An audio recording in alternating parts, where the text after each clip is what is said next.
Hi guys, I am coming from a different setting today. I just dropped off my son at therapy and I have an hour to kill, so I figured I would go ahead and film this video because I have my notes here. And I wanted to talk about what shocked me in Côte d'Ivoire when I went on my scouting trip last year, and the things that I did not expect to see. And the thing is that whenever you hear titles like that, like what shocked me in this city or what shocked me, mostly when it comes to Africa, a lot of things, the common things that you hear that I would say quote unquote shock people is how modern or developed the place is. And let me tell you already, this is not something that shocked me because I already knew. I mean, why wouldn't it be developed and economically advanced and all of that, right? Because that's obviously it's not the image that the media shows as the whole continent as developed and academically and economically advanced, right? But I already knew that. Okay, so this is not what quote unquote shocked me on my visit there. So just a reminder, this was my second time in Côte d'Ivoire, more specifically in Abidjan. But I had been there 10 years ago, so 10 years before that. And the purpose of my visit 10 years ago was for my best friend's wedding. And the purpose of this visit was different. It was more for networking, business opportunities, scouting trip, and obviously to hang out with my friend as well.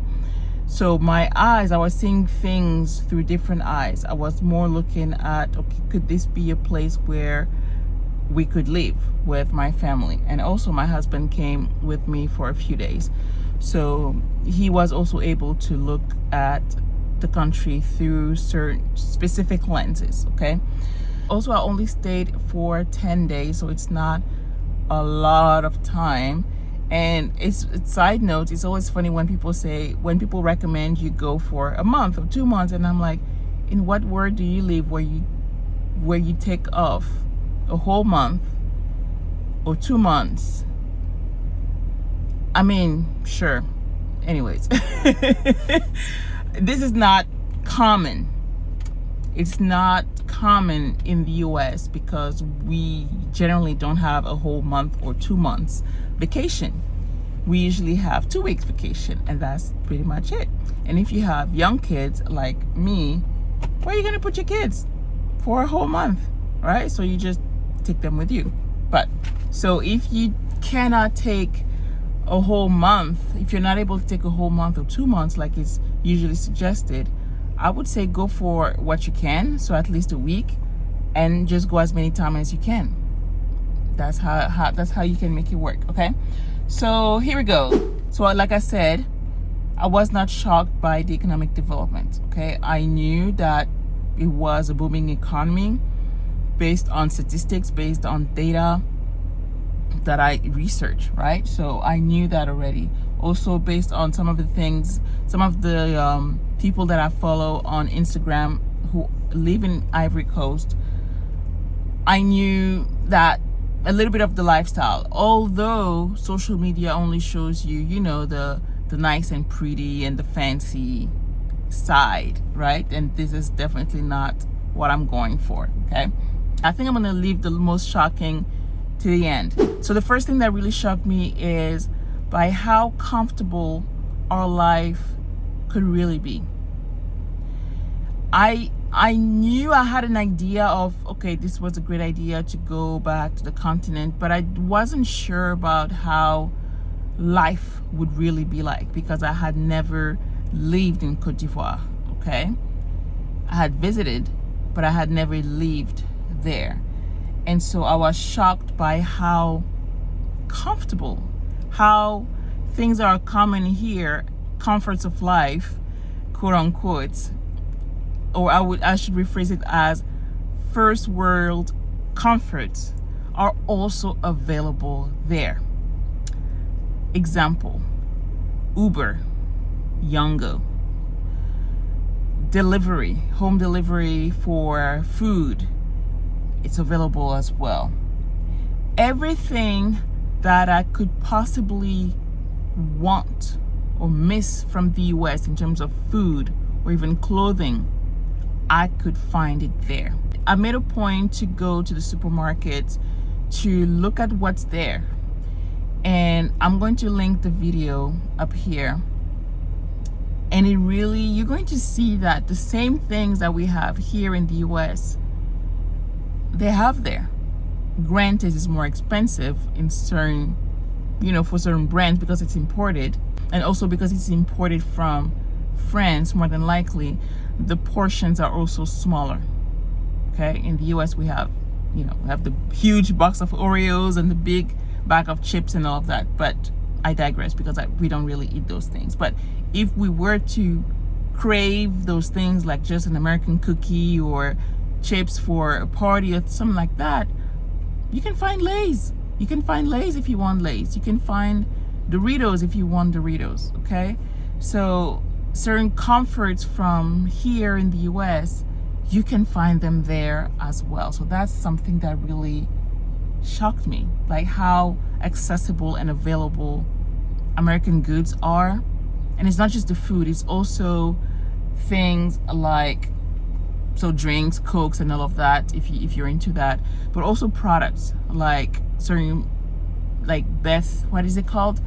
Body Works, the spray thing, the body spray and the lotions and all of that. They have stores that specialize in selling American products like vitamins, certain vitamins, all the products that you find at Costco basically that have long shelf life, you can find there. When you convert the price, is sometimes twice the price, obviously, because you pay for import taxes and all of that, but it's there, okay? So that's something that really shocked me, really surprised me. Also, co-working spaces. I wanted to go and see how it was like working from a co-working spot, because that's something that I do here. Like sometimes I go to Starbucks. I don't really go to co-working spots here. I just go to a coffee shop. But I wanted to go and see how it would be like working from a co-working spot, and it was great. It was really great. It was not super cheap, but it was okay price wise, and the internet speed was really good, so I was able to do the work that I need to do. I actually took a Yongo, which is like equivalent of an Uber, to get there, and it was pretty cool, pretty easy, lean. Everything was pretty smooth, right? So no issues there. And there are different, it's not just one co-working space where everybody goes. It's like there are a lot of them, okay? And they're okay, okay?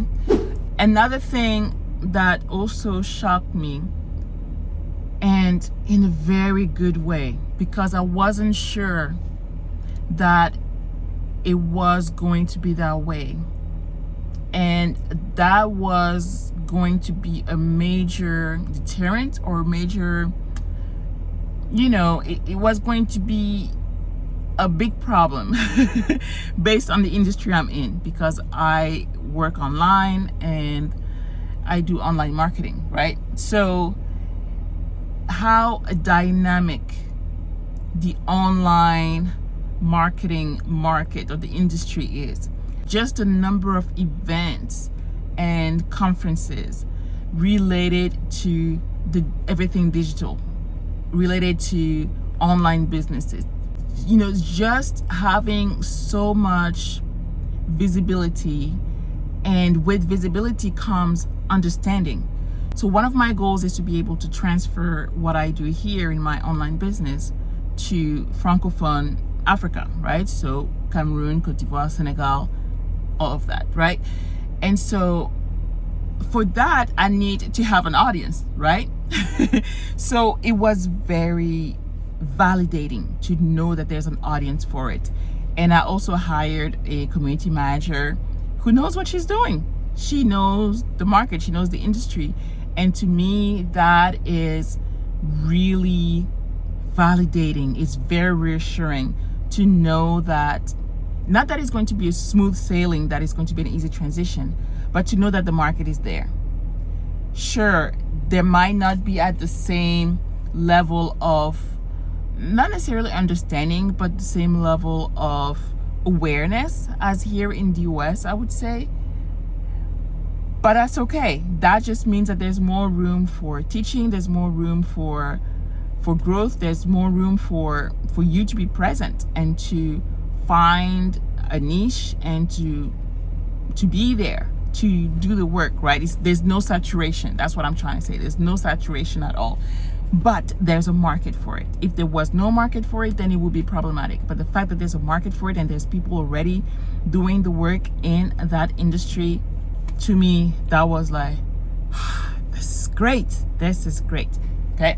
And if you're interested in doing business in Côte d'Ivoire specifically, or in other areas of Africa, then I would recommend you watch this video right here next, where I give you 10 different business ideas that I thought of when I visited Côte d'Ivoire last time. Last but not least, this is what shocked me the most.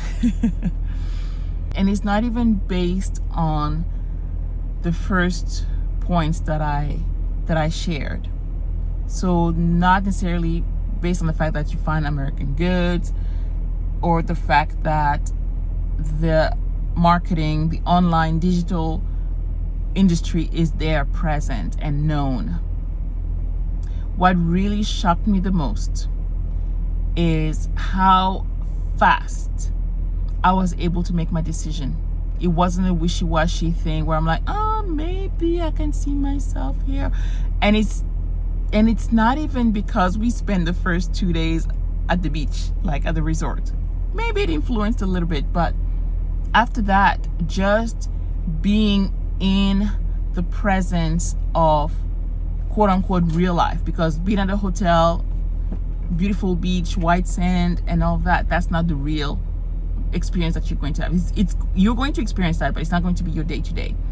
But living with my friend, her family dynamic that is very similar to mine, and being in observation mode and trying to take everything in and really observe and see, and trying to see if this is something that I can see myself doing as well. Like, her normal would be my new normal.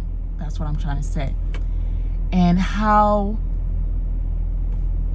clear I was at saying yes.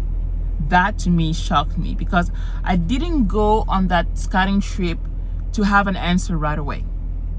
I went on the scouting trip with an open mind and to think about it and to see if it was okay. And I didn't go there to have the pressure of saying, okay, yeah, I have to decide at the end of a scouting trip, we have to make the decision and we have to go for it. That wasn't the type of pressure that we put on ourselves. It was just, let's go and see. We'll see what happens. But I was shocked by how fast I was like, yes, this is it. It wasn't okay, let's see and let's come back again and see if this is really it. Because for a lot of people, this is what it takes. It takes more than one trip. Granted, it was my second trip, but like I said, it was 2 different environments, 2 different occasions, 2 different purposes of the trip. But I didn't need a second trip. I didn't need confirmation. To me, it was shocking how clear it was that, yes, this is it. This is it. This is yes, right? I didn't need more validation, more confirmation. So this is what shocked me about our trip to Abidjan. This is what shocked me the most. That I could say yes in a heartbeat. Just a few days spending there in the normal, living the normal life, going to the store, picking up the kids to their activities, going to church, going to the university campus, meeting up with people, taking cabs, yangos, all of that. The normal, regular stuff, boring stuff, right? And I was like, yeah, this is great. This is it. It's just regular, boring, but it's it. It's good. It fits us. Okay, so that's what I wanted to share today in this video. It's a little impromptu, different setting. Hopefully the sound is okay because I have the AC running here in the car. But let me know your thoughts. Let me know your thoughts of what will it take for you to say yes to your destination, whether you've scouted it already or not. What would it take for you to say yes? It's like say yes to the dress, but it's like say yes to the destination. All right, let me know in the comments, and also share this video with a friend who is also in that situation where they are maybe thinking about where to move next. Make sure you like this video, share it with a friend, subscribe to the channel, that way you don't miss any of my other videos. Until next time, bye.